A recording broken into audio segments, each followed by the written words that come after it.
Leaders cannot function without having good numbers.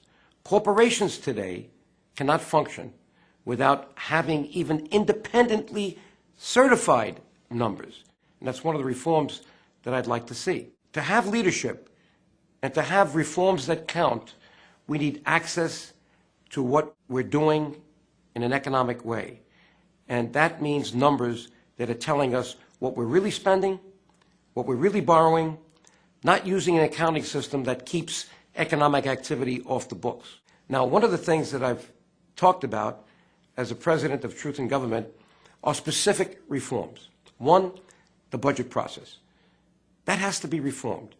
We need a fair, accurate budgeting, accounting, and reporting system.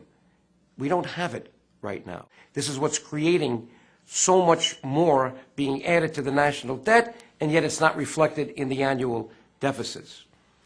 Number two, we need to take the Chief Financial Officer position that I created in the CFO Act and put it in a cabinet position. Right now, it is part of the Treasury Department. In fact, it's 3 tiers down. We need to be accurate and we need to be independent when it comes to numbers, and only a CFO that is in a separate position from the Treasury Department is going to be able to do that. We need to report in a clear and accurate way to the people of the United States of America. The statement that I read at the end of the last fiscal year is 118 pages long. This is supposed to be the balance sheet and the profit and loss statement, the results of operations for the United States of America. Nobody's going to read that. What we need is a 1 or 2 pager to summarize what we did as a country economically.